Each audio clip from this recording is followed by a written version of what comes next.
ta voix. Dis à Dieu que sa parole trouve de la place dans ton cœur.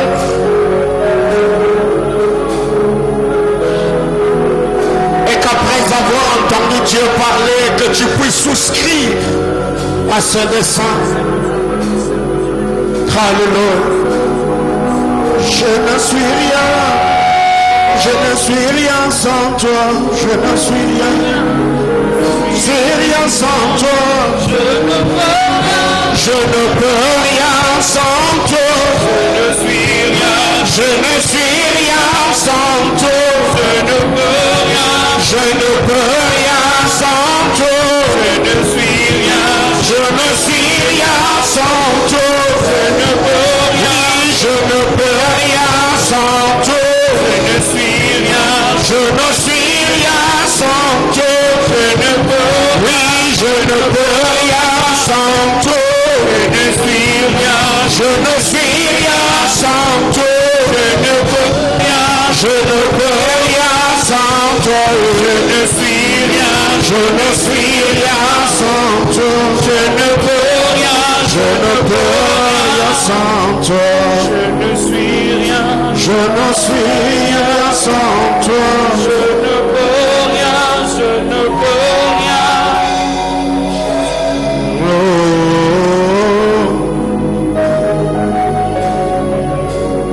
Oh, irais-je sans Jésus? Que ferais-je sans Jésus? Oh, irais-je sans Jésus?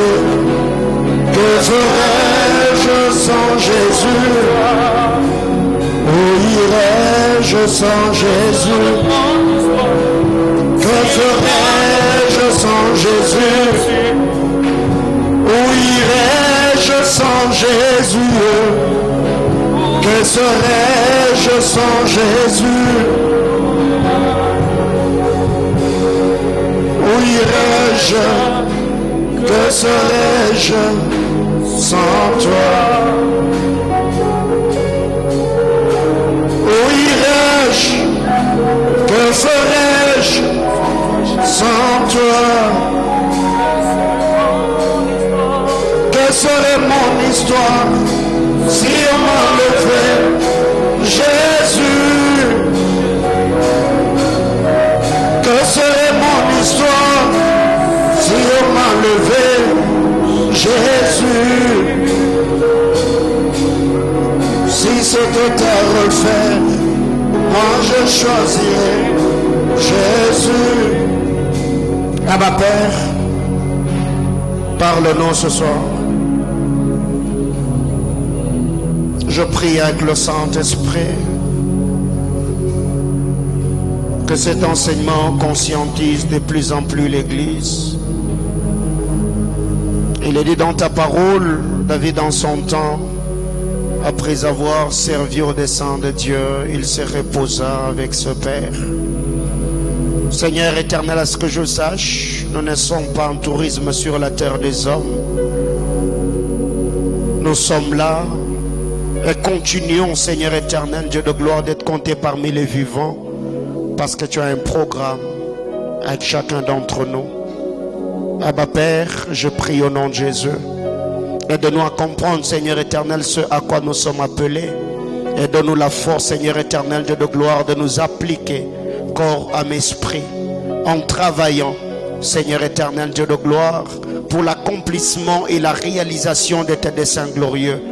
Adonai, si tu as pu par ta grâce nous conscientiser afin de comprendre ce à quoi tu nous as appelés, Seigneur éternel, nous nous sommes attachés à cet appel. Seigneur, travaillant jour pour jour, nous sacrifions, éternel Dieu de gloire, afin de vivre la manifestation glorieuse de ta puissance. Plaise à toi, Seigneur éternel, de joindre ton serviteur, Seigneur éternel, que tu as pris de si loin, afin, Seigneur éternel, de nous annoncer ta parole. Bénis les internautes, bénis, Seigneur éternel, Dieu de gloire, tous ceux qui suivront ce message en différé. Que ta grâce, Seigneur éternel, se manifeste dans la vie de chacun d'entre nous avec des multiples actions de grâce. Nous t'offrons une offrande d'acclamation. Acclame le Seigneur. Alléluia. Que le Seigneur nous bénisse abondamment. Je disais que Dieu nous bénisse abondamment. Nous bénissons le Seigneur. Nous lui rendons de multiples actions de grâce pour le privilège qu'il nous accorde aujourd'hui de nous tenir encore une fois de plus dans sa sainte et glorieuse présence. Qui était au culte le mercredi. Gloire à Jésus. Nous étions vraiment abondamment bénis par le message. Donc depuis le mercredi, nous avons commencé une série d'enseignements qui prendra fin ce dimanche autour du thème « Souscrire au dessein de Dieu ». Alléluia. Souscrire au dessein de Dieu. Et je crois de tout cœur qu'après cette série d'enseignements, chacun d'entre nous comprendra ce à quoi il est appelé et nous ne comprendrons pas seulement ce que le Seigneur attend de nous, mais nous devons également nous appliquer, nous devons également nous y mettre, travaillant de plus en plus afin que le Seigneur, Dieu de grâce, nous capacite et nous rende utiles. Alléluia. La presse, apparemment, le baffle de retour ne donne pas trop. Si vous pouvez revoir un peu le son ici devant, je m'entends difficilement et le micro est lourd. Alléluia. Que le Seigneur bénisse abondamment tous les internautes. Soyez bénis de partout où vous êtes en train de nous suivre. Et aujourd'hui à midi, nous étions vraiment bénis par le berger Doxa et le berger Francis qui nous ont conduits dans le programme de dépassement de frontières interdites, notre session de midi. Et je crois que le Seigneur, par sa grâce, ne manquera pas à exaucer la prière de chacun d'entre nous. Amen, amen. Donc depuis le mercredi, nous avons commencé cette nouvelle série d'enseignements avec le pasteur Papi Mwangi qui n'est plus à présenter au centre missionnaire Manaïm parce que nous avons été bénis par ce ministère pendant Beraka. Et le mercredi, c'était sa deuxième prestation et je crois qu'aujourd'hui, une fois de plus, nous serons abondamment et immensement bénis. Alléluia. Je nous prie de nous lever, s'il vous plaît, avant de recevoir la parole de Dieu. Pendant que le pasteur Papi est en train d'avancer, est-ce que l'on peut acclamer le Seigneur?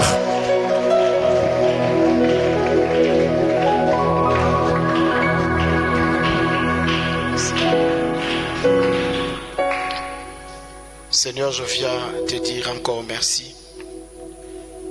Merci pour la grâce. Merci pour ces temps. Ce soir en ces lieux, personne n'est venu pour m'écouter. Et personne n'a besoin de moi. Tous nous avons besoin de toi, Seigneur. Nous prions que le Saint-Esprit de Dieu dispose nos cœurs, mais aussi qu'il dépose une parole au fond de nos cœurs. Au-delà d'écouter, Seigneur, je prie que tu nous donnes la force de mettre en pratique ta parole. Pour ta seule gloire, nous avons prié. Amen. Est-ce que tu peux acclamer ton Dieu?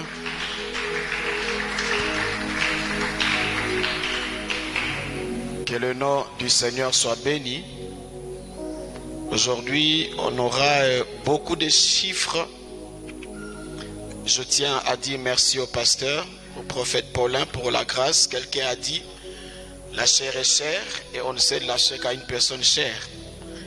Et je tiens à lui dire un grand merci. Amen. Et je vous salue aussi dans le nom de Jésus.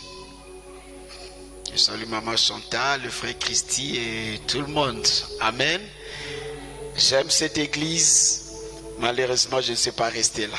Amen. Nous allons continuer avec notre enseignement que nous avions introduit le mercredi sur souscrire au dessein de Dieu.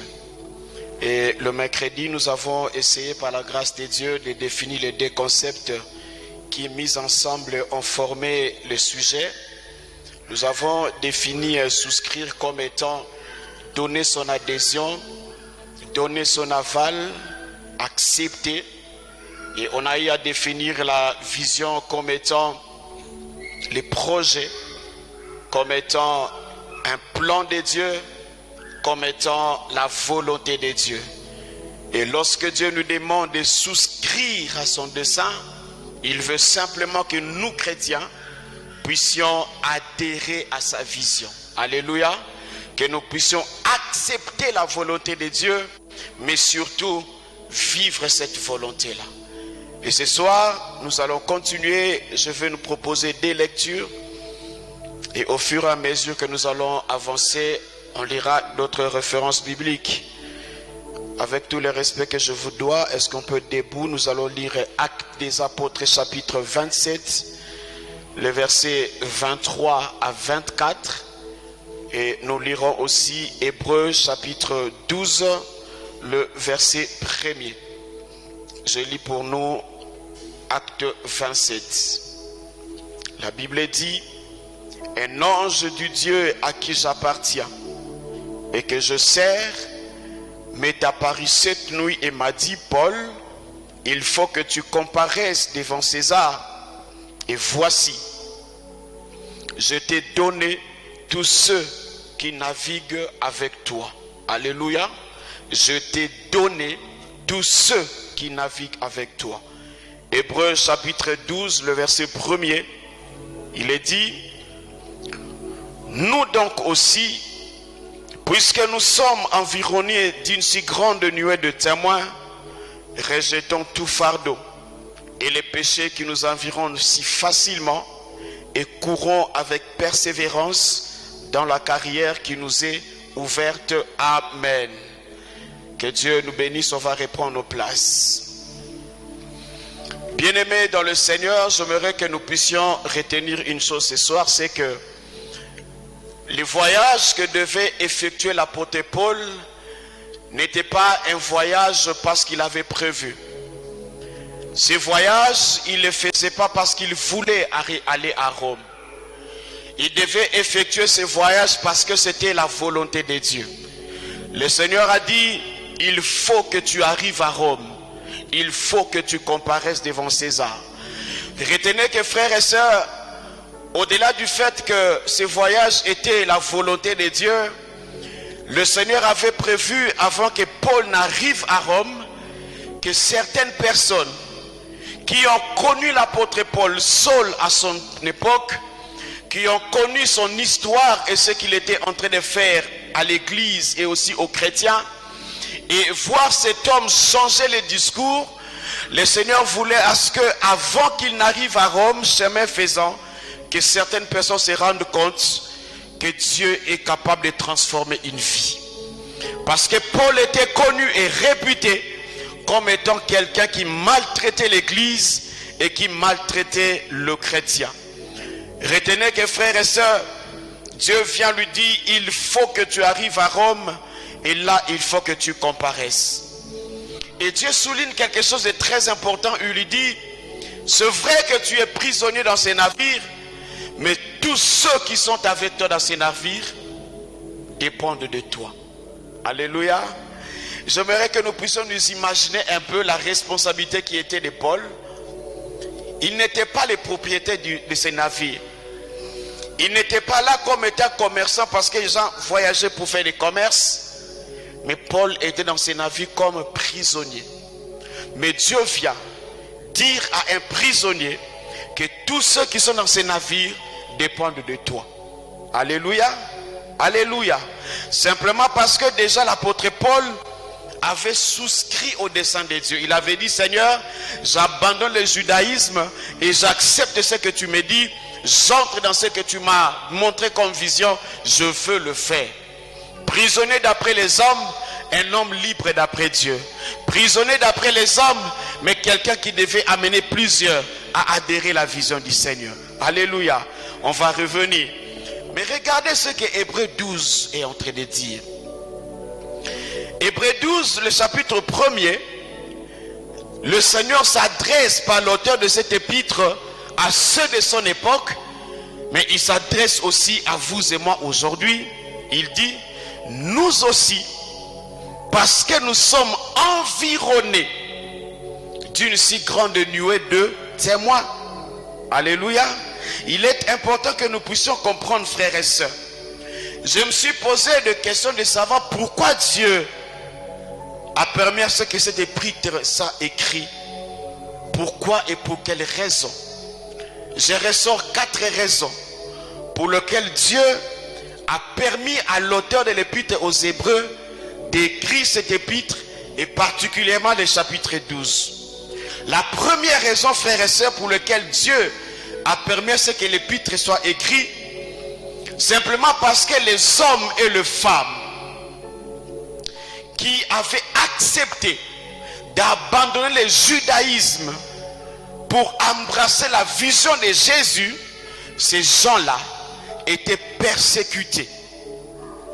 C'est à cause de la persécution due au choix qu'ils ont effectué, Dieu a permis à ce que cet épître-là soit écrit. Ils subissaient la persécution parce qu'ils avaient fait un choix de souscrire au dessein de Dieu, donc à Christ. Et ces hommes et ces femmes faisaient face à une opposition sévère, alléluia, à cause du choix. Pas parce qu'ils avaient péché, mais le fait seulement qu'ils ont fait le choix de souscrire au dessein de Dieu. Ils subissaient une opposition sévère.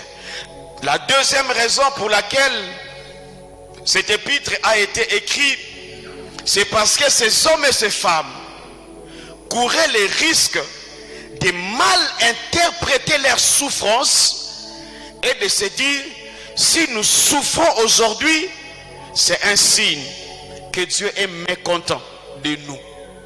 Alléluia. J'étais en train de dire que la deuxième raison, ces hommes et ces femmes qui avaient pris le choix de souscrire au dessein de Dieu couraient les risques d'interpréter leur souffrance comme un signe du mécontentement de Dieu. Vous savez, frères et sœurs, c'est lorsque les choses sont difficiles, c'est lorsque nous traversons des moments difficiles que l'homme se pose des questions. Est-ce que j'avais vraiment entendu Dieu? Alors que tu avais l'assurance, le jour où Dieu te parlait, tu étais sûr que c'est Dieu qui m'a dit. Lorsque tu abandonnais cette chose pour aller dans ce que Dieu t'a dit, tu étais sûr que c'est Dieu qui t'a dit. Et tu avais la ferme assurance que parce que j'obéis à la voix de Dieu, les choses vont rouler. Mais tu te rends compte que je suis dans la volonté de Dieu, je vis le contraire. C'est là que l'homme remet tout en question. Il remet même ce qu'il avait entendu hier. Il va plus loin, même douter de sa conversion. Est-ce que vraiment c'est Dieu qui m'avait dit? Et Dieu voyait ces choses. Il s'est dit, ces gens ici, à cause de l'opposition et de la souffrance qu'ils endurent, ils risquent de mal interpréter la souffrance et de se dire, c'est que la volonté de Dieu était que nous puissions rester dans le judaïsme. Alléluia. Et beaucoup d'entre nous aussi, frères et sœurs, bon, peut-être que vous êtes 3 fois ça, mais moi ça m'est déjà arrivé à un moment où tu te dis, Seigneur, est-ce que ce message-là venait vraiment de toi? Est-ce que le prophète a prophétisé pour me faire plaisir? Ou c'était vraiment toi? Généralement, ce genre de questions ne viennent pas lorsque tout va bien. Vrai ou faux? C'est lorsque les choses sont compliquées. Tu vis mais Seigneur, c'est toi qui avais dit. Et c'est là qu'on se dit, non, non. Je vais d'abord en retraite. Je vais questionner Dieu. Est-ce que c'était lui ou c'était mes pensées? Et c'est là qu'on essaye même à examiner la vie du prophète. Est-ce qu'il est vraiment sérieux? Est-ce que ce qu'il avait dit, c'était vraiment ça? Ce genre de questions, frères et sœurs, on ne se la pose pas lorsque tout va bien. Généralement, c'est lorsque les choses sont compliquées. Et Dieu, voyant ces choses, il a dit non. Je dois écrire à ces hommes et à ces femmes. Alléluia. Des peurs qu'ils interprètent très mal leurs souffrances. La troisième raison pour laquelle l'épître a été écrit, parce que Dieu avait réalisé ou avait remarqué que ces hommes et ces femmes pouvaient se décourager et abandonner la foi. Ils pouvaient se décourager et abandonner la foi. La parole de Dieu déclare, parce que nous avons mis la main à la charrue, nous ne sommes pas appelés à regarder en arrière. Alléluia. Malgré la souffrance, l'état difficile, parce que nous avons déjà mis la main à la charrue de Dieu, parce qu'on a souscrit, Nous ne sommes plus appelés à regarder en arrière, sinon de continuer avec. Alléluia. Et une fois, une femme, elle était deuxième bureau, femme d'un général. Elle va écouter l'évangile, elle prend la résolution d'accepter Christ comme Seigneur et Sauveur. Et il prend une deuxième résolution. On lui avait dit non, non, la vie que tu mènes n'était pas bien. Elle abandonne le deuxième bureau parce qu'elle a gagné Jésus. Un mois, la provision était encore à la maison, tout était bien. Le peu d'argent qu'elle avait à la maison, la vie était encore normale. Mais plus le temps passait, elle a commencé à se rendre compte que ce Jésus-là ne faisait rien dans sa vie. Alléluia. Et lorsqu'il va voir le pasteur l'encourage. Non maman, continue encore. Dieu sait ce qu'il est en train de faire.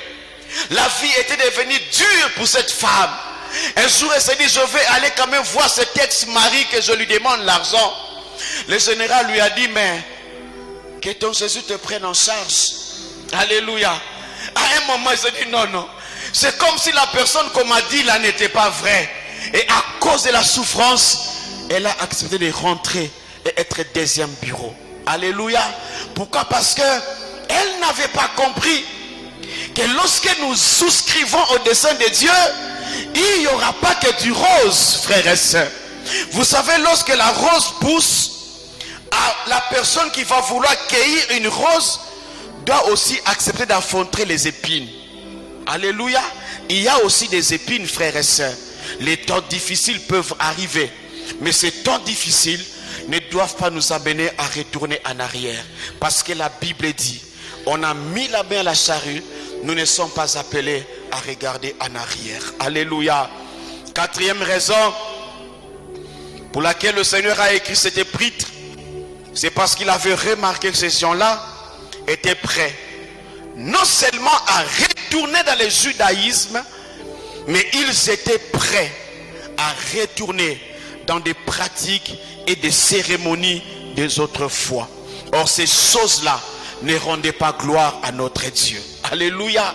Voilà pourquoi le Seigneur nous dit aujourd'hui, frères et sœurs, nous aussi, nous sommes environnés d'une grande nuée de témoins. Alléluia.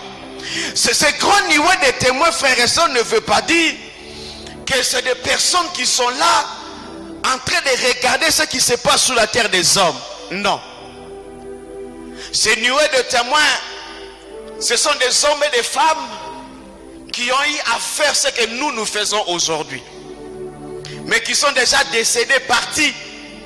Leur temps est révolu. Mais ces gens-là, le Seigneur le maintient là comme des témoins pour nous, parce que c'est notre temps. Alléluia. L'image ici, frères et sœurs, est des athlètes dans les stades ou des footballeurs dans les stades. Vous savez, dans les stades, il y a trois catégories de personnes. Il y a des joueurs qui jouent au foot, qui sont sur le terrain. Mais il y a des joueurs qui sont sur les bancs de touche, le réserviste. Mais il y a aussi des personnes qui sont sur les podiums. Alléluia. Ceux qui sont sur le banc de touche, ils ont la possibilité de jouer quand même. Lorsqu'un joueur se blesse ou se fatigue, on peut changer, on dit toi entre maintenant. Mais celui qui est sur le banc de touche n'entre que lorsque c'est le temps où il doit entrer. Mais ceux qui sont sur le pourtour, généralement ils connaissent le foot aussi. Peut-être aussi qu'ils ont l'expérience du foot, mais ils ne jouent pas. Alléluia. Mais ils sont là pour encourager ceux qui sont sur le terrain. Et c'est cette image que le Seigneur donne à l'auteur de l'épître pour nous amener à comprendre. En d'autres termes, pour nous dire, frères et sœurs, les difficultés actuelles ne commencent pas avec toi. Les temps difficiles que tu traverses, ceux qui sont venus avant nous l'ont aussi connu. Mais cette grande nuée de témoins sont des personnes qui ont accepté de persévérer malgré leurs temps difficiles. Ils n'ont pas abandonné. Alléluia. J'étais en train de dire, ce n'est pas des personnes qui sont au ciel en train de voir ce qui se passe sur la terre des hommes. Non, ce n'est même pas les anges, mais les gens qui étaient là avant nous, les Pierre, les Paul, ces apôtres que nous avons connus, Sarah, Esther, Ruth, toutes ces personnes-là, ils sont dans les pourtours. Parce que leur temps est révolu. C'est notre temps à nous aujourd'hui. Alléluia. C'est nous qui sommes sur le terrain. C'est nous qui jouons. Ainsi ces gens-là sont les témoins. L'encouragement pour ceux qui sont dans les stades qui jouent. Alléluia. Ainsi lorsque moi je suis dans le ministère par exemple, je sens que tout bloque. Je sens qu'il y a une opposition. Le Seigneur me dit, il y a quelqu'un dans les pourtours qui a connu ces choses-là. Il pensait que je l'avais abandonné. Lève les yeux. Il y a Paul qui est là. Paul peut crier pour dire, papy, ne te décourage pas. Moi aussi j'ai pensé que j'allais mourir dans les eaux, mais je suis arrivé à Rome. Dans les pourtours, il y a Esther qui est là. Elle dit à une femme qui pense que le mariage n'est pas possible, elle te dit, ne te décourage pas, n'accepte pas le deuxième bureau. Moi aussi j'ai pensé que je n'allais pas me marier, mais je me suis marié. Dans les pourtours, pour une femme qui est mariée, pas d'enfant, lorsqu'elle veut se décourager, lorsqu'on vient lui dire, maman, allons à Kamalondo, il y a une maman qui, lorsqu'elle se lave, tu peux avoir des enfants. Mais non, il y a dans les pourtours une femme qui s'appelle Esther. Elle te dit, maman, ne te décourage pas. Moi aussi j'ai pensé que Dieu m'avait abandonné, mais dans ma vieillesse, Dieu m'a donné un enfant. Et je vois quelqu'un, je vois un investisseur, je vois un homme d'affaires, je vois une femme d'affaires qui se dit, Dieu m'a abandonné, Dieu m'a abandonné. J'ai connu des faillites, rien ne tient. Dans les pourtours, il y a Job qui te dit, moi aussi j'ai pensé, en un jour, j'ai tout perdu. J'ai pensé que Dieu m'a abandonné. Et il te dit, courage, avance encore. Alléluia. Il y en a pour tous les cas. Mais ces gens-là, le temps est révolu. C'est notre temps à nous. C'est nous qui sommes sur le terrain. Et voilà pourquoi Dieu te dit, tu n'as pas raison de te décourager. Parce qu'il y a quelqu'un dans ton cas qui a connu ce que tu connais. Et cette personne n'avait pas abandonné. Il a persévéré. Alléluia. Lorsque nous souscrivons à la vision de Dieu, les choses négatives arriveront. Mais on n'a pas raison d'abandonner. Alléluia. On n'a pas raison. C'est comme je le disais le mercredi. Lorsque Dieu me dit, papy, va implanter l'église Rehoboth. Les gens me disaient, tu vas faire comment? Comment feras-tu pour vivre? Je me disais toujours, c'est lui qui m'a appelé. C'est ce qu'il est en train de faire. Alléluia. Mais à un moment donné, en tant qu'humain, lorsque je rentrais à moi-même, je me disais, Seigneur, commencer une église c'est difficile. Et j'ai remarqué, prophète, même les personnes avec qui nous étions dans l'église, qui me disaient, papi, alléluia. On était proches, mais batikali. À un moment donné, j'essaie de voir le confort qu'il y avait dans notre église. Et je vois les vides, là où je dois aller implanter. Entre les conforts et les vides. Mais les vides avec Dieu, j'ai préféré les vides avec Dieu. Et dans ce vide-là, quelque chose est né. Et quelque chose prend de la forme. Pourquoi? J'ai mis la main à la charrue. J'ai dit, j'avance avec lui. Alléluia. Bien-aimés de Dieu, ces hommes, ces femmes qui sont dans les pourtours sont un témoignage pour nous. Sont des modèles pour nous. Un témoignage pour trois choses. Un témoignage de foi. Alléluia. Un témoignage d'endurance. Et un témoignage de fidélité à imiter. Ces hommes et ces femmes qui sont dans les pourtours, frères et sœurs, sont des modèles pour nous. Pour ces trois choses-là. À cause de leur foi. À cause de leur endurance. Mais à cause de leur fidélité à imiter aujourd'hui. Alléluia. La personne qui met la main sur la charrue, la personne qui souscrit au dessein de Dieu est appelée à comprendre ces choses.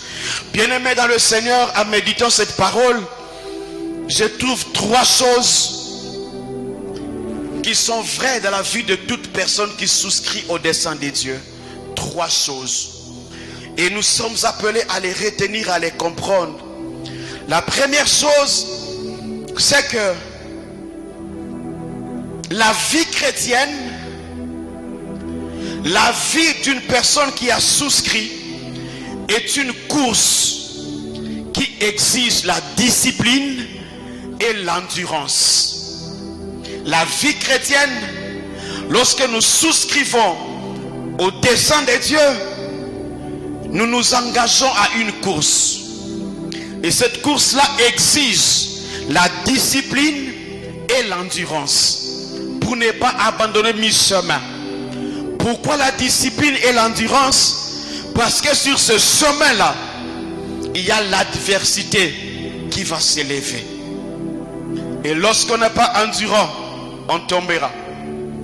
Lorsque frères et sœurs, on n'est pas discipliné, on tombera. Alléluia. J'ai aimé un jour le témoignage du prophète Daniel Kawata. J'espère que nous le connaissons. Cet homme arrive aux États-Unis. Alors qu'il a fini, il devait commencer le travail. Une femme vient frapper à la porte. C'était une prostituée. Le prophète ouvre et la femme entre. Il dit, je suis là pour te faire plaisir. Alléluia.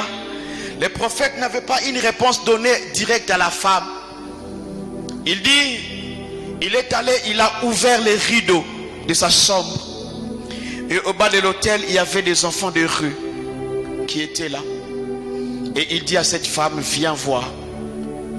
Normalement, ma place était là-bas. Mais il y a quelqu'un qui m'a pris de là pour m'amener ici. Alléluia. Donc toi, tu veux me retourner là-bas. Il a dit, à cause de cette personne qui m'a pris de là pour m'amener ici. Parce que si j'étais là, tu n'allais jamais me solliciter. Alléluia. Et il a dit, à cause de ce voyage-là, je ne peux pas le faire. Vous comprenez un peu, frères et sœurs? Mais il était seul. La discipline dans la marche chrétienne, la discipline dans le ministère, frères et sœurs, te permettra de ne pas tomber. Parce que cette vie-ci, elle est faite de sollicitations, elle est faite aussi de tentations. Et lorsqu'on est discipliné, pas seulement à l'égard des femmes, même aussi à l'égard de l'argent. Alléluia. Il y a un homme de Dieu de votre province que je ne vais pas citer les noms. Lorsqu'il venait à Kinshasa, on disait sur Seigneur, oh, il était puissant cet homme. Il prêchait généralement entre français et le swahili, mais un homme est puissant. Dernièrement, je reçois l'un de ses témoignages. Un prophète d'ici qui était venu à Kinshasa, il a dit, j'ai été étonné de voir cet homme que je respectais, ses papas. Il me prend dans sa voiture et ils vont aller à Kinshasa chez un dignitaire. Et arrivé là, il commence à donner les prophéties. Il y a un combat dans ton travail. Je vois, on planifie de t'écarter sur ce poste-là. Et Dieu me dit, il faut que tu sèmes. Combien? 500 000. Les messieurs disaient 300 000 ici. Il dit, donne d'abord, les 200 tu vas ajouter après. Et là, il prend sa bouteille d'huile. Il va commencer à appliquer l'huile partout. Il fait des cérémonies dans la parcelle. Alléluia. Le général là était content. Mon poste est sécurisé. Sur le chemin des retours, il dit au jeune prophète, Kama aufanya hivi, hautayenga. Alléluia. En d'autres termes, si tu ne fais pas ça, tu ne vas pas construire. En fait, le monsieur était en train de construire sa maison, mais il n'y avait plus de ciment, il n'y avait plus rien. Pour trouver l'argent, il fallait créer une prophétie, faire peur à quelqu'un. Tu as l'argent, tu viens construire. Et ces gens-là, nous les prenons des fois pour des modèles, mais en réalité, ils ne les méritent pas. Alléluia. Il dit à cet homme, si tu ne fais pas ça, en d'autres termes, si tu ne crées pas des prophéties, tu n'auras pas l'argent et tu ne sauras pas construire. Acceptons de manquer, mais restez avec Jésus. Alléluia. Accepte de manquer, mais reste avec Jésus. Celui-là, un jour, changera ta réalité. Deuxième chose, frères et sœurs, dans cette marche, nous sommes appelés à rejeter tout péché qui nous enveloppe si facilement. Parce que le péché nous éloigne de Dieu. On peut beau recevoir les prophéties, beau recevoir les promesses de Dieu, mais le péché rend la main de Dieu lourde pour nous bénir. Le péché rend l'oreille de Dieu dure pour nous écouter. Le péché. Et parmi ce péché, frères et sœurs, j'ai dit le péché sous toutes ses formes qui nous enveloppent facilement. La Bible nous recommande de le rejeter. Mais par-dessus tout, le péché de manque de foi. Ce péché-là est grave. Manquer la foi. La seule nourriture que Dieu mange de ses enfants, c'est simplement la foi. La Bible dit de lui comme étant les consommateurs de notre prière. C'est ça? Non, de notre foi. Alléluia. On doit rejeter ces péchés-là de manque de foi. Et troisième chose que nous sommes appelés à connaître, lorsque nous souscrivons à la volonté de Dieu ou au dessein de Dieu, c'est que tout ne sera pas facile. Tout ne sera pas facile. Alléluia. Et voilà pourquoi nous sommes appelés à marcher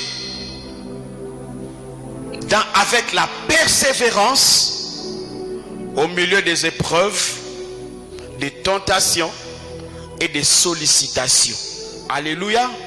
Tout ne sera pas facile, mais nous sommes appelés à nous préparer et à marcher au milieu des épreuves. Ça viendra. Au milieu des tentations, ça viendra. Au milieu des sollicitations, ça viendra. Frères et sœurs, il y a des choses qui vont te solliciter simplement les jours où tu vas commencer à tenir les micros. Et c'est là que le diable voudra te descendre. Tant que tu n'as pas encore le micro, je dis nous qui sommes dans le ministère, c'est comme si le diable ne fait pas cas de toi. Mais les jours où il verra que tu commences à tenir les micros, même les choses qui hier étant païennes tu ne faisais pas, ces choses vont se présenter, vont te solliciter. Préparons-nous, frères et sœurs. Mon pasteur disait toujours, il y a des péchés qui coûtent cher. Alléluia. Tant qu'on n'a pas encore de moyens, alors qu'on n'est pas encore connu, certaines choses on ne va pas aussi les connaître. Mais lorsqu'on aura des moyens, lorsque tu seras connu, tu verras ces choses venir vers toi sans que tu aies demandé. Alléluia. Parce que le but de l'ennemi, c'est de t'amener à quitter, à te désengager pour ne pas vivre ce que le Seigneur a prévu de faire avec toi. Ma prière élevée de mon cœur pour nous ce soir, c'est que Dieu nous préserve. Alléluia. Et qu'il nous garde fidèles à lui, frères et sœurs. Même lorsque les temps seront durs, reste fidèle à ces dieux-là. Même lorsque tu vas te rendre compte que tu es en train de passer à côté, reste lui fidèle. Un jour, il va t'honorer. Il témoignera que tu m'appartiens. Les choses ne seront pas faciles, frères et sœurs. Rentrons, bien-aimés, dans le Seigneur, acte 27. Question de Paul, comme je l'ai dit tout à l'heure, il effectuait ses voyages à cause de la volonté de Dieu. Et j'ai remarqué que les gens qui étaient avec Paul dans les navires étaient caractérisés par deux choses. Et ces choses-là, des fois, caractérisent aussi le chrétien et l'église aujourd'hui. Je suis sûr que, frères et sœurs, Dieu, en donnant ce message, il est en train de nous préparer. Il est en train de nous avertir pour que lorsque ces choses-là arriveront, ce que tu as entendu remonte et que tu te dises, Dieu m'avait déjà prévenu sur ça. Alléluia. Des choses caractérisaient Paul et ceux qui étaient dans les navires avec lui. La Bible dit que c'était pendant l'hiver. Il faisait tellement froid et le temps était mauvais. Il y avait des brouillards à telle enseigne qu'ils ne voyaient même pas où est-ce qu'ils allaient. Le temps était mauvais, mais il devait effectuer ce voyage et Paul lui devait arriver à Rome. La première chose, frères et sœurs, qui a caractérisé les personnes qui étaient dans ces navires, c'est que la faim avait accentué les désespoirs de ceux qui étaient dans les navires. La faim. La Bible dit dans le verset qui vient avant, ils ont fait au moins 14 jours sans manger. Pas parce qu'ils étaient en jeûne, parce que les temps étaient mauvais. Alléluia. Si tu as déjà voyagé par les bateaux, ou si tu as déjà pris une pirogue, tu peux comprendre lorsqu'on parle d'un temps mauvais. Et pendant ce temps-là, personne ne s'occupe du manger. Parce que tous ceux qui étaient dans les navires travaillaient pour la survie. Ils travaillaient pour sauver leur propre vie. Personne n'avait le temps d'aller préparer. Personne n'avait le temps de se dire qu'est-ce qu'on va manger aujourd'hui. Pourquoi? Parce que le temps était mauvais. Je me souviens à l'entrée de l'AFDEL, lorsque nous étions à Kinshasa, on nous parlait toujours, ils sont arrivés à telle distance. Ils sont à telle distance. Et pendant ce temps-là, il y avait une panique dans la ville. Personne n'avait le courage d'aller acheter. Les réfugiés nous prévenaient, faites des provisions. On avait des provisions à la maison, frères et sœurs. Mais personne n'avait l'appétit de manger. Parce que c'est que l'information tombait dans vos oreilles. Ça ne donnait à personne le courage de se dire qu'est-ce qu'on va manger aujourd'hui. Lorsqu'il y a la guerre, frères et sœurs, tu vas comprendre que la provision que tu as à la maison, tu ne le mangeras pas. Alléluia. C'était le cas de ces gens ici. Les bateaux étaient ballottés de tous côtés. Il y avait un mouvement. Les matelots, les capitaines ne pouvaient pas stabiliser les navires. Tout bougeait dans les navires. La Bible dit il y avait des vagues. Les vagues qui montaient, qui descendaient dans les navires. Et les gens étaient là. Vous vous imaginez. La dernière fois où j'étais ici, il y a de cela 4 ou 5 ans, j'étais arrivé au mauvais moment. Vers le mois de mai-juin, la saison sèche. La première nuit que j'ai passée, si je n'ai pas pu, il faisait tellement froid. Je n'étais pas habitué avec le froid du Katanga. Alléluia. J'ai dit, Seigneur, j'ai dit, non, il faisait tellement froid. Et ça, ce n'est que le froid du Katanga. Mais ici, la Bible parle de l'hiver. Combien de fois le froid du Katanga pendant la saison sèche. Et vous vous imaginez pendant l'hiver où les vents soufflaient, il y avait des brouillards, frères et sœurs. Par-dessus tout, l'eau entrait quand même. Dans ce froid, vous êtes trempés. Vous vous imaginez un peu la situation dans laquelle ces gens-là étaient. Il y avait un désespoir total. Personne ne savait où ils allaient. Est-ce qu'il y avait une ville à côté? Personne ne savait. Et ils étaient là malgré le froid, en train de sortir l'eau qui entrait sans leur permission. C'était leur situation, frères et sœurs. Écoutez ce que Matthieu chapitre 10, le verset 39 dit. Celui qui conservera sa vie la perdra. Mais celui qui perdra sa vie à cause de moi la retrouvera. Matthieu 10, 39. Alléluia. Ces gens dans les navires travaillaient pour leur survie. Ils voulaient sortir l'eau pour qu'ils ne fassent pas le naufrage. C'est à cause de ça que personne ne s'occupait du manger. Et à cause de cette situation-là, ils étaient dans le désespoir total. Et la deuxième chose qui a caractérisé les gens qui étaient dans ces navires, frères et sœurs, il y avait la peur et le découragement. La peur et le découragement qui avaient ôté à eux l'appétit du manger. N'est-ce pas notre cas aujourd'hui?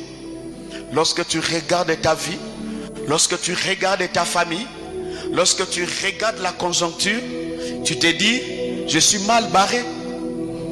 Pour toi, écoutez ce que Jean chapitre 14, le verset 1er te dit. Jean 14, 1er. Le Seigneur dit, que votre cœur ne se trouble point. Croyez en Dieu et croyez en moi. Les situations vont arriver. Et toutes ces situations difficiles qui nous arrivent ont pour but d'ôter en nous la joie de vivre. De nous amener à devenir des hommes et des femmes qui se plaignent à tout moment. Parce qu'une situation négative est là, ça enlève la joie de vivre. C'était ça le cas de ceux qui étaient avec Paul dans le navire. Mais Paul était un prisonnier, frères et sœurs. Les hommes et les femmes qui étaient découragés d'un navire, c'était ceux qui étaient des hommes libres. Les commerçants, les capitaines de ces navires, les propriétaires de ces navires, ils étaient des hommes libres. Ils étaient découragés à cause de la situation qui était là. Mais la Bible me dit, frères et sœurs, au milieu de ces situations négatives, un ange de Dieu va venir vers Paul. Au milieu de cette tempête, l'ange vient et dit à Paul, tu ne mourras pas. Non seulement toi, mais tous ceux qui sont avec toi. Mais Paul n'avait pas besoin de ces paroles. Ils avaient besoin que la situation change.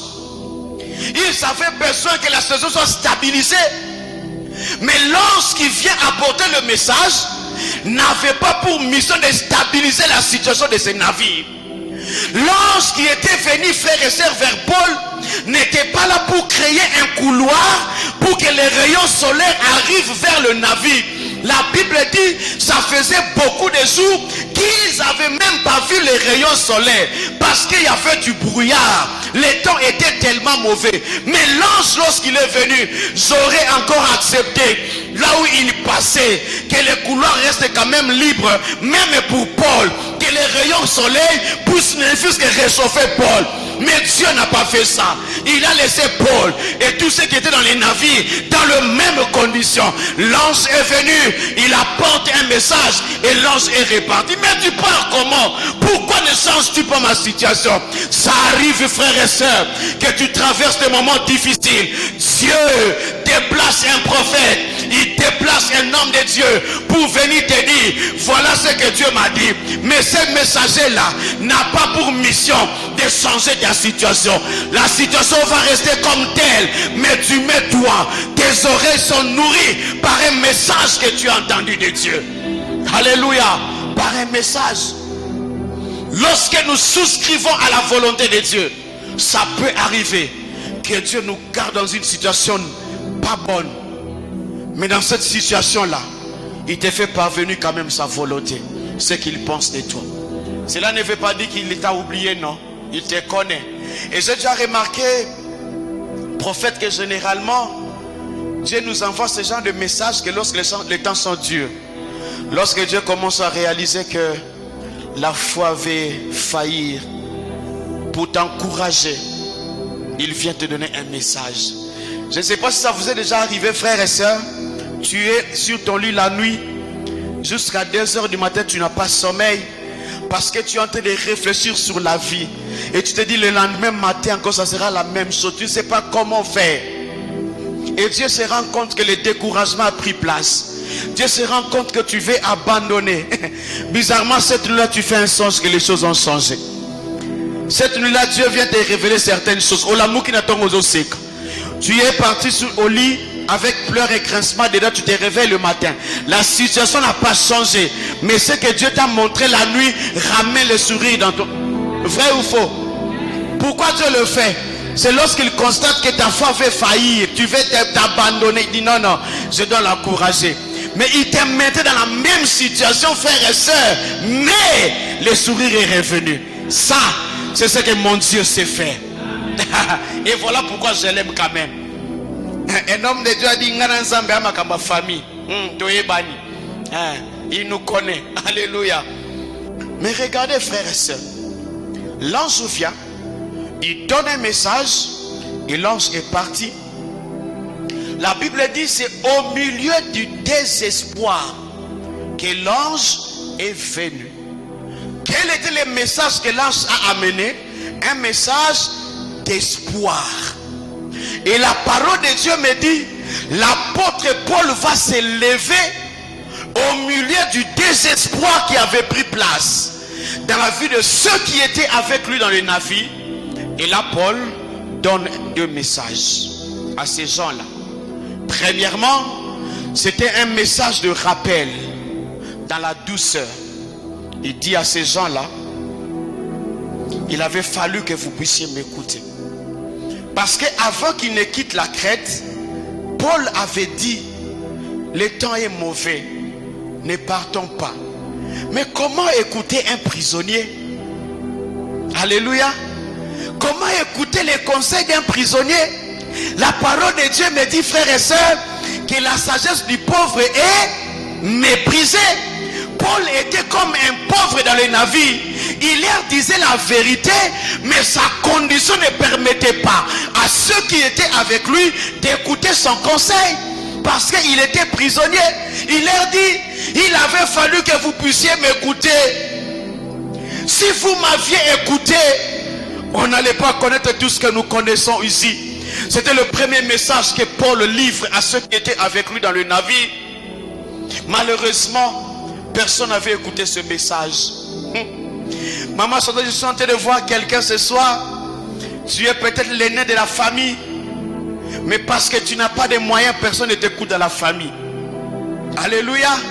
Tu es l'aîné, mais un septième de ta famille qui vit au Canada, même lorsqu'il y a une situation négative dans ta famille, toi l'aîné, tu n'as rien à dire.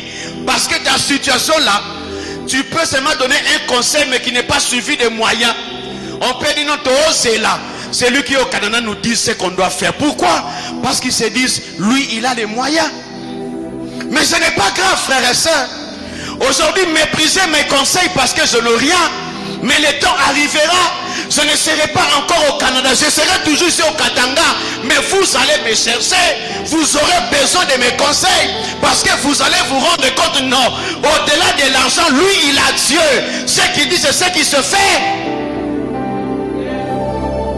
On peut te mépriser, n'abandonne pas pour ça. Continue encore, un temps arrivera. Alléluia. Mais le deuxième message que l'apôtre Paul va livrer, écoutez bien, frères et sœurs, c'est un message d'assurance. Il rassure ces gens-là en leur disant, personne ne mourra. Alléluia. Il n'y a que les navires qui seront endommagés, mais personne ne mourra. En d'autres termes, il veut dire à ceux qui étaient avec lui, vous vous êtes battus pour sauver vos vies. Mais alors que vous étiez en train de vous battre pour sauver vos vies, la grâce avait déjà pourvu votre salut. Alléluia. Vous étiez en train de fournir des efforts. Comment vider l'eau, comment vider les navires. Mais pendant ces temps-là, la grâce avait déjà pourvu. Et Dieu m'a dit, personne ne mourra. Alléluia. Mais Paul, on t'a pas vu prier. Tu as tes menottes en main. Quand est-ce que Dieu t'a dit? Alléluia. Paul leur dit, un ange du Dieu à qui j'appartiens et que je sais. Paul n'a pas dit l'ange du Dieu que je sers et que j'appartiens. Il a dit celui que j'appartiens et que je sais. L'apôtre Paul ici est en train de nous démontrer la primauté, frères et sœurs, de la relation avec Dieu sur le service pour Dieu. Alléluia. La primauté de la relation qu'on a avec Dieu sur le service que nous rendons à Dieu. Permettez-moi de nous dire, frères et sœurs, pour le Seigneur, ce qui compte d'abord, c'est notre relation avec lui. Ce n'est pas d'abord les services pour lui. Et j'aimerais nous dire encore ce soir, frères et sœurs, la relation avec Dieu engendre le service pour Dieu. Mais le service pour Dieu ne donne pas la relation avec Dieu. Si je prêche aujourd'hui, c'est parce que d'abord je suis enfant de Dieu, alors je prêche. Mais ma prédication ne me donne pas une relation avec Dieu. Est-ce qu'on se comprend? Alors je nous donne quand même un élément. Le Seigneur Jésus-Christ, pendant qu'il était sur la terre des hommes, il avait l'habitude de passer dans une famille. C'était la famille de Marthe, de Marie et de Lazare. Souvent il passait par là. Il ne venait pas pas dans cette famille. Il était de passage et de temps en temps, il passait dans cette famille. Le responsable de cette famille, c'était Marthe. C'était la grande sœur. Et elle avait dans sa maison son frère Lazare et sa sœur Marie. Regardez, frères et sœurs. La Bible dit Jésus-Christ, ce jour-là, était aussi en train de passer. Il passe quand même dans cette famille-là. Lorsque Jésus-Christ vient, il se met. Autour de lui, il y avait ses disciples. Et là, il a commencé à enseigner ses disciples. La Bible me dit, Marthe, comme responsable de la maison, était où? Dans la cuisine. C'était normal. J'ai reçu les visiteurs. Ils étaient combien? À peu près 13 personnes. 12 plus Jésus. Alléluia. Donc c'était normal que Marthe aille préparer parce que c'était sa maison. C'est elle qui reçoit les visiteurs. Mais la Bible me dit pendant ce temps-là, Marie, elle n'était pas à la cuisine, mais où était-elle? Au pied de Jésus. En train d'écouter, en train de souscrire aux choses que Dieu enseignait à ses disciples. Marthe était à la cuisine en train de débrouiller pour nourrir plus de 13 personnes. À un moment donné, elle en avait ras-le-bol. Elle sort de la cuisine. Alléluia. Sans respect, sans considération. Elle ne s'adresse pas à sa soeur. Elle s'adresse à Jésus. Cela ne t'inquiète-tu pas que je souffre dans la cuisine seule pour vous nourrir, mais ma soeur est à tes pieds. Marthe préparait pour qui? Pour Jésus et son équipe. Elle souffrait à la cuisine pour qui? Pour Jésus et son équipe. Elle brûlait avec l'huile et l'eau chaude pour Jésus et son équipe. Elle était fâchée, là c'est moi qui m'imagine. Les mamans, vous connaissez ça. Elle était fâchée, elle sort. Au lieu de dire à sa sœur, viens m'aider. Elle dit, mais Jésus, tu devais comprendre que je souffre pour toi. C'est pour que... D'ailleurs, tu es de passage. Mais je fais quand même pour toi. Quelle a été la réponse de Jésus? Marthe, Marthe, tu t'inquiètes pour peu de choses. Marie, ta sœur, a choisi la bonne part qui ne lui sera jamais ôtée. En d'autres termes, tu fournis des efforts pour des choses qui vont s'arrêter un jour. Lorsque je lis ces passages, je m'imagine toujours maman, admettons, après avoir fourni des efforts, dépenser son économie pour faire nourrir plus de 13 personnes, et qui dit la table est prête, que Jésus lui dise nous sommes en jeûne de prière. Vous imaginez un peu, frères et sœurs, qui leur disent non, non, aujourd'hui on ne mange pas, on est en jeûne. Donc tout ce que j'ai fait la cuisine là, peine perdue. Alléluia. Alors Jésus lui dit, Marthe, ta soeur a choisi la bonne part. En d'autres termes, il voulait dire à Marthe, frère et sœur, tu as travaillé pour moi au lieu de chercher d'abord à être avec moi. Alléluia. En fait, Marthe, elle était dans l'activité, elle était dans le service. Mais Marie, elle a choisi la relation. Permettez-moi de nous dire, frères et sœurs, le service que nous faisons pour Dieu va s'arrêter un jour. La Bible me dit, frères et sœurs, la prophétie s'arrêtera un jour. La prédication va s'arrêter un jour. L'église va s'arrêter un jour. Un jour, je ne prêcherai plus la parole. C'est le service pour Dieu. Mais la relation ira jusqu'à l'éternité. Alléluia. Retenez encore ceci, frères et sœurs. Entre la relation et le service que nous... L'été, c'est pour Dieu. Alléluia. Mais la primauté, c'est sûr, hein, la relation. Retenez encore ceci, frères et sœurs. Le service pour Dieu, nous le commençons sur la terre, ça s'arrête sur la terre. Mais la relation avec Dieu commence sur la terre, on va aller avec jusqu'à l'éternité. La parole de Dieu me dit, en ces jours-là, je dirai à plusieurs, ouvriers de l'iniquité. Alléluia. Regardez les arguments qu'il présente. Maître, n'avons-nous pas prophétisé en ton nom? N'avons-nous pas délivré en ton nom? N'avons-nous pas fait ceci en ton nom? Jésus dit, je leur dirai en ces jours-là, ouvriers de l'iniquité. J'aimerais dire à quelqu'un ce soir, Dieu n'est pas flatté par les services que nous lui rendons. Frères et sœurs, je ne serai pas enlevé parce que je m'appelle pasteur. Je ne serai pas enlevé parce que je prêche la parole. Je ne serai pas béni parce que je suis prédicateur. Non. Si une bénédiction doit venir, c'est parce que d'abord je suis enfant de Dieu.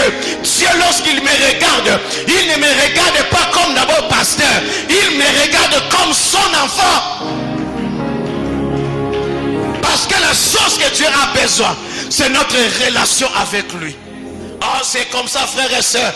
Quelqu'un peut être là, une prostituée sur le lit de l'hôpital. 2 minutes avant sa mort, elle accepte Jésus, elle hérite le ciel. Elle n'a pas prêché comme toi, elle n'a pas chanté comme toi, mais elle va au ciel. Et nous aujourd'hui, nous nous battons pour le service. Alléluia. Nous nous battons pour un travail à l'église. Nous nous battons pour avoir une fonction à l'église. Nous nous battons à l'église pour avoir un poste. Oh Seigneur, pourquoi le pasteur Azomonangaïté, tel frère a beaucoup modéré. Moi, la dernière fois que j'ai modéré, ça date d'autant. Et à l'église, toi tu te bats pour ça. Non, non, ne te bats pas pour modérer. Ne te bats pas pour prêcher. Bats-toi pour être agréable à Dieu. Frères et sœurs, que servira-t-il à un homme de monter ici, de conduire les gens dans l'adoration, de prêcher la parole, de faire tomber les gens, et au dernier jour que Dieu te dise, je ne t'ai jamais connu. Ah, Seigneur, je préfère ne pas prêcher, mais en ces jours-là que je monte avec toi. La relation avec le Seigneur. Frères et sœurs, on ne doit pas fuir les péchés parce qu'on doit prêcher. On doit fuir les péchés parce qu'on doit être agréable à Dieu. N'abandonne pas les péchés pour que les prophètes te remarquent que tu sois dans la ceinture des serviteurs. Non, tu fais œuvre inutile. Bats-toi pour que Dieu t'agrée. Alléluia.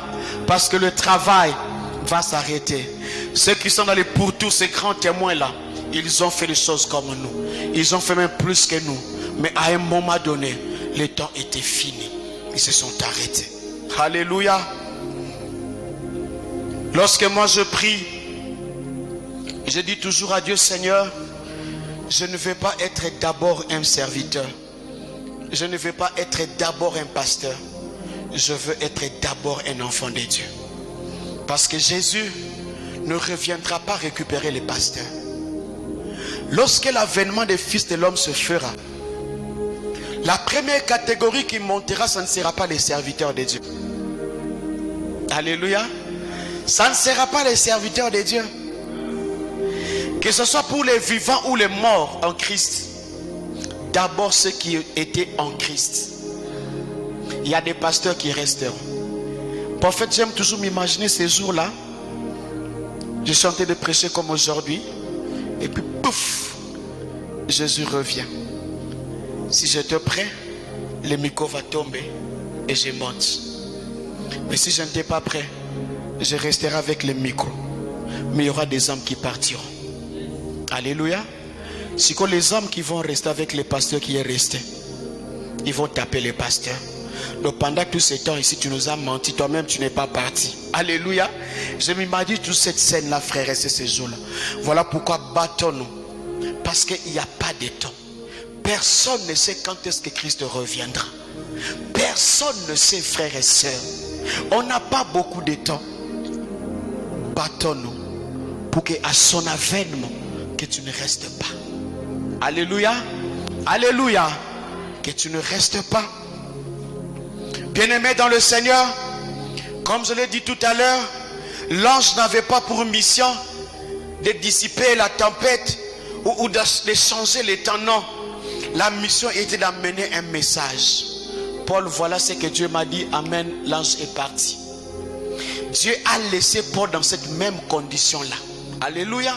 Mais regardez comment, frères et sœurs, lorsque nous souscrivons à la volonté de Dieu, là où tu as été humilié, c'est là que Dieu te relève aussi.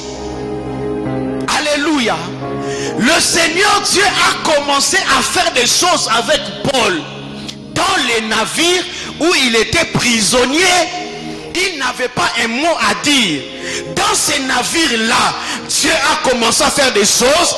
Les gens ont commencé à remarquer que ce prisonnier ici, il est différent des autres. Je lève ma main et je viens dire à quelqu'un ce soir, là où tu as été humilié, à cause de ta souscription, c'est là que Dieu viendra et il va t'honorer. Je ne dis pas frère à l'extérieur, mais ça sera là où, dans ton avenue, dans cette parcelle, dans cette même ville, là où les gens ont dit des choses sur toi, c'est à cet endroit-là que les gens viendront et diront, et là Dieu, il a réellement le Seigneur. Alléluia. Prenons ce dernier point avant que l'on nous prie. Vous savez, les navires de cette époque n'avaient pas de moteur. C'était des navires à voile. Et ces navires avançaient à force du vent. Alléluia. Et lorsque les vents légers soufflaient, les navires avançaient. Ça dépendait, frères et sœurs, de l'intensité du vent. Et lorsqu'on levait le voile, les navires avançaient. Tant qu'il y avait un vent léger qui soufflait dans les navires, personne n'avait découvert Paul. Alléluia. Paul lui-même ne s'était pas rendu compte de qui il était. Parce que tout était normal. Les navires étaient en train d'avancer normal. Mais il avait fallu, la Bible me dit, frères et sœurs, un vent impétueux. La Bible parle de l'ouragan Héraclon. Alléluia. C'est plus que tout ce que nous voyons aux États-Unis, Delta et les autres là, c'est plus que ça. La Bible dit l'ouragan Héraclon a soufflé. Et lorsque un vent de cette intensité souffle, ceux qui sont dans les navires baissent les voiles. Pourquoi? Parce que ces vents-là déchirent même le voile. Alléluia. Lorsque ces vents-là soufflent, personne ne sait maîtriser la direction du navire. Parce que c'est un vent violent, un vent puissant qui emporte tout sur son passage. Mais lorsque les vents légers soufflaient, les navires avançaient et Paul était un inconnu, un monsieur quelconque. Mais la Bible me dit, frères et sœurs, lorsque l'ouragan a soufflé, trois choses se sont manifestées dans la vie de Paul. Bien-aimé dans le Seigneur, lorsque les temps difficiles arrivent dans nos vies, trois choses se manifestent. La première chose qui se manifeste, frères et sœurs, c'est que toutes les personnes qui étaient dans les navires ont commencé à parler de la grandeur de Paul. Alléluia. Mais toujours prisonniers. Toujours prisonniers. Mais les gens ont commencé à parler de la grandeur de Paul. La deuxième chose qui arrive, lorsque les vents impétueux soufflent, lorsque l'ouragan Héraclon souffle dans nos vies, la deuxième chose qui arrive, c'est le pouvoir qui nous est donné. Alléluia. Paul était toujours prisonnier, mais il avait reçu mandat. Il a reçu l'autorité. Il a commencé à dire aux gens ce qu'ils devaient faire. Vous imaginez, les capitaines du navire, tous ceux qui étaient là, commençaient à venir demander à Paul, maintenant on fait comment? Alléluia. Mais le Paul dont on faisait allusion, toujours prisonnier, mais à cause de l'autorité, les gens commençaient à se référer à lui. La troisième chose qui arrive, lorsqu'un vent impétueux souffle dans notre vie, c'est que la crise, les temps difficiles nous amènent à nous découvrir nous-mêmes. Alléluia. Ça nous amène à découvrir la qualité que nous ignorons, mais en réalité qui était là. Lorsque tout va bien, tu ne vas pas te rendre compte que tu peux jeûner 3 jours. Mais lorsque les temps difficiles arrivent dans ta vie, personne ne te force de jeûner. Tu te retrouves 21 jours en train de jeûner. Alléluia. Je nous dis la vérité, pas pour flatter le prophète Paulin. Je l'ai connu de l'autre côté. Et je l'ai vu ici, je lui ai dit, tu m'étonnes tous les jours où je te suis en train de prêcher la parole. Alléluia. Tu m'étonnes. Je l'ai connu prêcher à Kinshasa, je l'ai connu prêcher à Lubumbashi, mais lorsque je le vois à Mahanaïm, je le vois prêcher autrement. À Srouma, frères et sœurs, il a eu à découvrir certaines choses qui étaient déjà en lui. Alléluia. Mais lorsque tout était bien, il n'y avait pas de problème. Lorsque l'opposition s'est levée, lorsque la diversité s'est levée, personne ne lui disait va à la montagne de je ne sais quoi. Personne ne lui disait gêne. Personne ne lui disait va en retraite. Lui-même, à cause de réalité, il se retrouve en train de faire certaines choses. Je viens dire à quelqu'un ce soir, Dieu des fois permet les temps difficiles puissent arriver dans notre vie.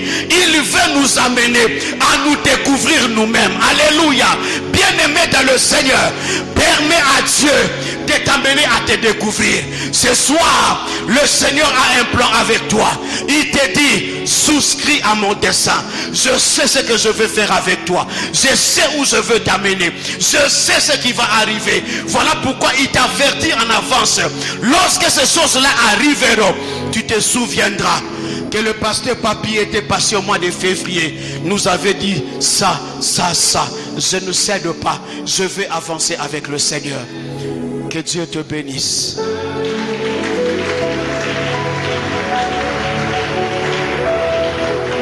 Est-ce que tu peux te tenir debout, frère et sœur?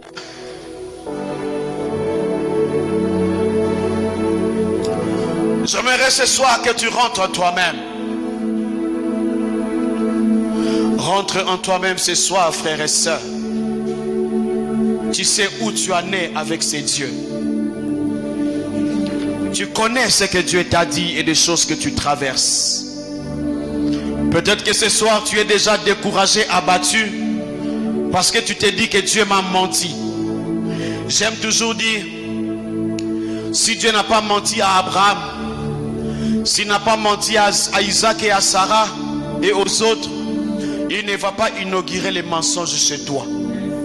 Tu le découvriras comme étant un Dieu vrai. Ce soir, nous avons nos yeux fermés. Nous voulons prier pendant quelques minutes. Comprends que c'est ton temps. Ce n'est plus le temps de Paul. Ce n'est plus le temps de Sarah. Ce n'est plus le temps d'Élie. Si Dieu ce soir veut faire un miracle avec une personne, Dieu ne va pas aller ressusciter Élie. Si Dieu veut communiquer une prophétie à quelqu'un ce soir, Dieu ne va pas aller ressusciter Élie. Si Dieu veut ce soir faire quelque chose, il ne va pas aller chercher Moïse pour la délivrance. Parce que leur temps est révolu, c'est ton temps maintenant. Et ce soir nous voulons lui dire, Seigneur, nous te laissons le couloir libre. Fais ce que tu veux avec moi. Seigneur, fais ce que tu veux avec moi. Y a-t-il quelqu'un qui veut prier avec moi ce soir? Lui dire, Seigneur, c'est mon temps. Seigneur, c'est mon temps. Fais ce que tu veux avec moi. Est-ce que tu peux élever ta voix? Commence à parler avec ces dieux. Dis-lui, Seigneur, de la même manière que tu avais utilisé Élie, tu peux m'utiliser encore aujourd'hui. De la même manière que tu as fait avec Abraham, Seigneur, tu peux le faire avec moi. Bien-aimé, prie Dieu. Dis à Dieu, le temps est révolu. C'est mon temps. C'est mon temps. C'est mon temps. Bien-aimé, ta façon de prier m'embête. Ta façon de prier m'étonne. Est-ce que tu te rends compte que c'est ton temps? Est-ce que tu peux te rendre compte que c'est ton temps? Et ici tu es en train de rappeler à Dieu, tu n'as que moi sur la terre. Tu n'as que moi, Seigneur. C'est mon temps. Et dans les affaires, Seigneur, tu n'as que moi. Fais ce que tu veux avec moi. Dans mes entreprises, dans mes activités, fais ce que tu veux avec moi.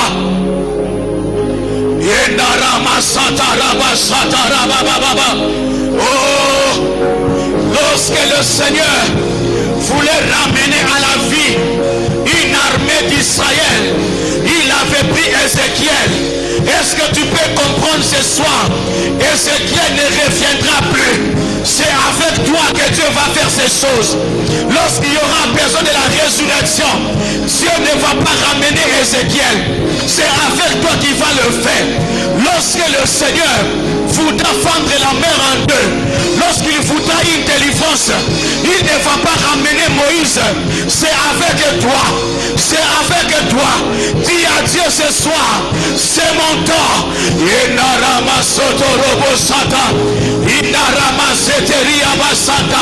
Dis à Dieu, fais ce que tu veux. Fais ce que tu veux. Fais ce que tu veux avec moi. Seigneur, oh Randamasata, la Bible dit, David, après avoir servi au dessein de Dieu, il s'est reposé de ses œuvres.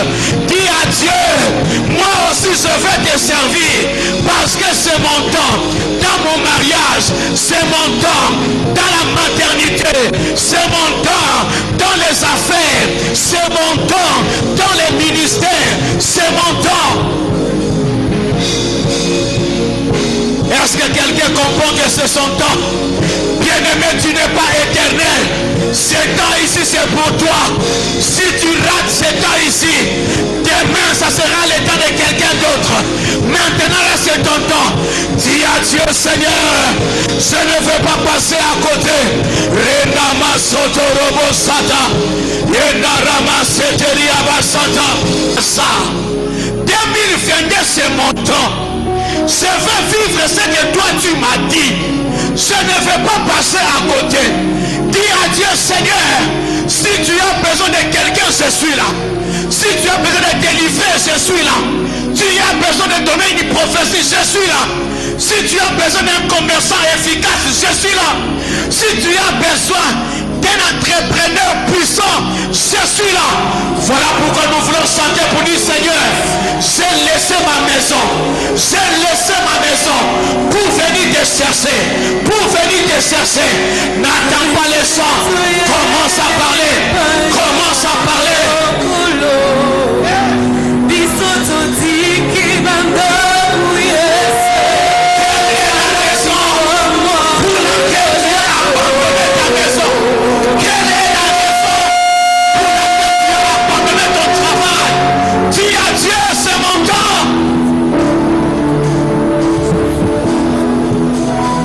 Toye, toye, my, my, oh.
prophète a dit, moi et les enfants que Dieu m'a donnés, nous sommes des signes, nous sommes des références, nous sommes des symboles.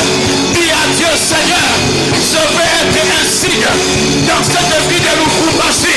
Et lorsqu'on parlera des entrepreneurs puissants, Yahweh, je vais être là. Lorsqu'on parlera des investisseurs puissants, Yahweh, je vais être là. Lorsqu'on parlera des mariages glorieux, Yahweh, je vais être là.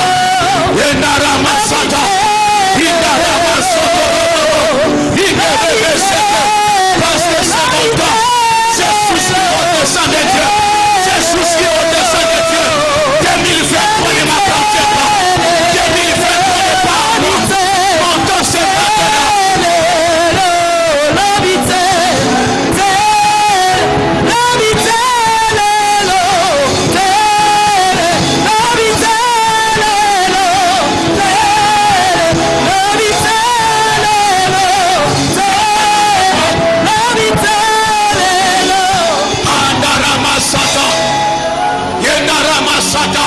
Bien-aimé, prie. Tu es seul. Tu es seul avec le Créateur qui te dit ce soir, dis-moi ce que tu veux. Il est écrit dans la parole du Seigneur, venez, rafraîchissez ma mémoire. Rafraîchissez ma mémoire. Rappelle-moi, qu'est-ce que je t'ai promis? Qu'est-ce que je t'avais dit? Rappelle-moi. Est-ce que tu peux rappeler à ton Dieu? 2023 ne t'appartient pas. Ton temps c'est 2022. Ton temps c'est le mois de février. C'est le temps, frère, de dire à Dieu, c'est maintenant mon temps. C'est ce temps ici qui est à moi. C'est ce temps que tu m'as donné. Si le mariage c'est pour 2022, je ne veux pas aller en 2023. Si ce travail, si ce contrat, c'est pour le mois de février, je refuse que ça aille au mois de mars. Si cette maternité, c'est pour cette année, je refuse l'année prochaine. Je veux cette année. Et la Bible dit, Jacob a tenu l'ange. Il a dit à l'ange, je ne te laisse pas, à moins que tu m'aies béni. Bien-aimé, retiens-le. Retiens ce Dieu. Dis-lui, je ne te laisse pas, à moins que tu m'aies béni, à moins que tu aies changé. Tu es le Dieu de mon appel. Tu es le Dieu de mon appel. Il a dit dans sa parole, il y aura la différence entre ceux qui servent le Seigneur et ceux qui ne le servent pas. Présente cet argument. Présente cet argument. Dis à Dieu, je veux la différence. Je veux la différence. Ce n'est pas les paroles du prophète Paulin. Ce n'est pas la parole du pasteur Papi. La parole de Dieu te dit, il y aura la différence. Dis à Dieu, sors-moi de la confusion. Sors-moi de la confusion. La confusion dans cette ville. La confusion dans mon entreprise. La confusion dans ma famille. Que l'on sache.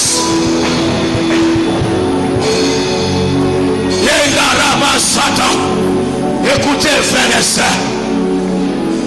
Le temps est arrivé où nous voulons plonger.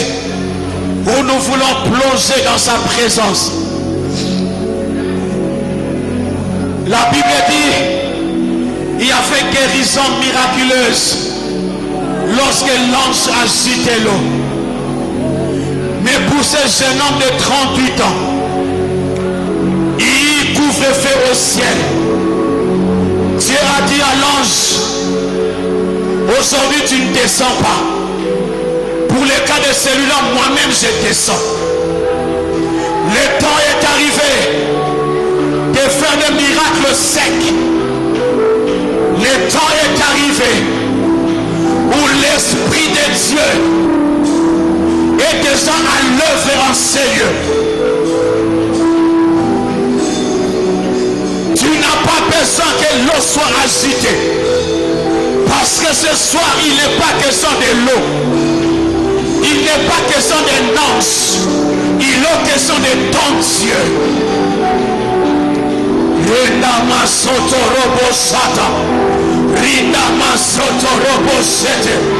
Il est là pour te montrer le chemin. Il est là pour te dire ce que tu dois faire. lorsqu'il sera venu, il t'orientera. Il te montrera le chemin. Rendama sotorobo shada. Rindama seteria baskotorobo sete. Je ne parle pas de demain, mais je parle d'aujourd'hui. Je ne parle pas de demain, mais je parle de maintenant, où l'Esprit de Dieu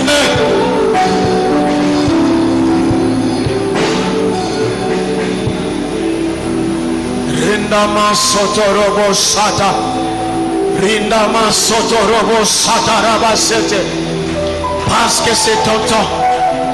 Parce que c'est ton temps. Parce que c'est ton temps. Parce que c'est ton temps. Il y a quelque chose qui est en train déjà de se faire. Il y a quelque chose qui se fait déjà. Il y a quelque chose qui se fait déjà. Ce soir, il n'est pas question d'annonce. Lui-même ce soir, il vient pour marquer la différence. Il vient pour te sceller de son sceau.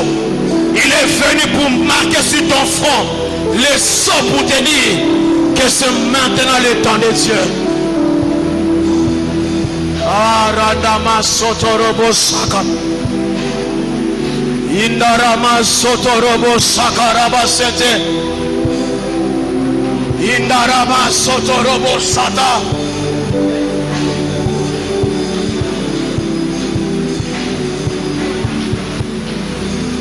Tu es entrepreneur, le Saint-Esprit est là aussi pour toi. Tu es femme ou homme d'affaires, le Saint-Esprit est là aussi pour toi. Tu es étudiant, élève, le Saint-Esprit est là aussi pour toi. Tu es ouvrier, serviteur, le Saint-Esprit est là aussi pour toi. Ce soir, frères et sœurs, profite de ce temps, parce que c'est un temps où Dieu marque son sceau, le temps de la différence, afin que les hommes sachent que tu es de Dieu. Est-ce qu'on peut garder silence dans sa présence?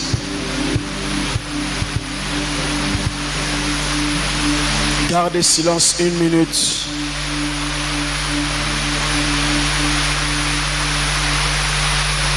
L'Esprit de Dieu m'a dit que c'est un nouveau départ pour plusieurs personnes. Un nouveau départ. Parce que c'est le temps. Et ça, c'est à tout point de vue.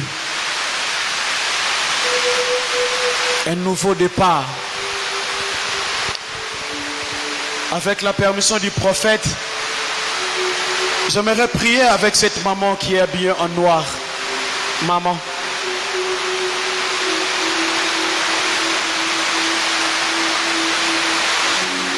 Maman.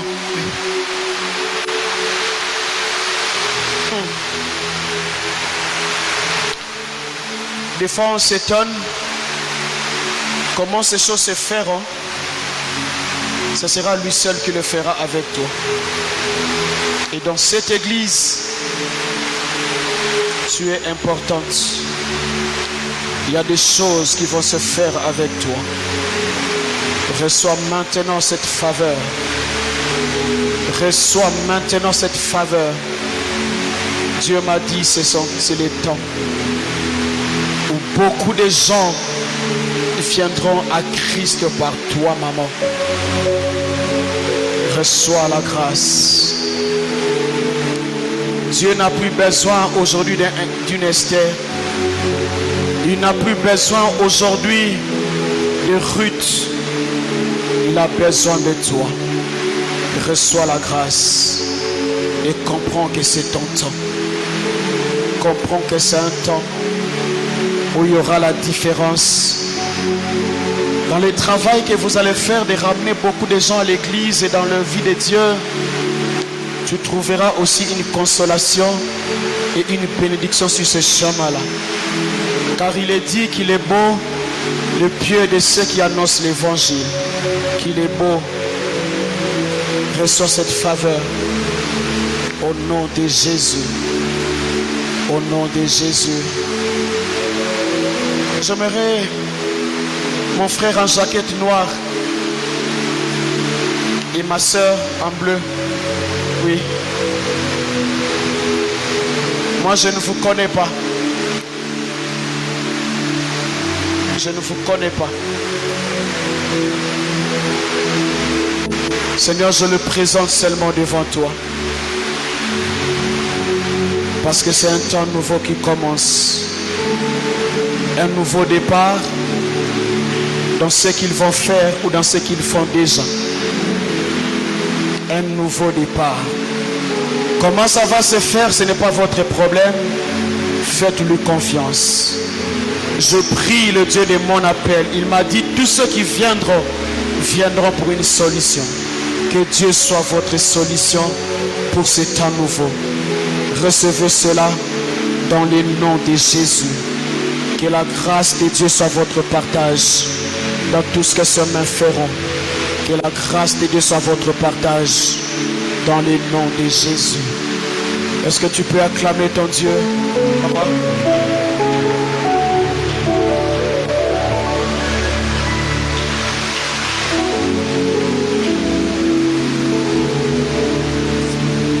Est-ce que l'on peut acclamer le Seigneur? On acclame Jésus.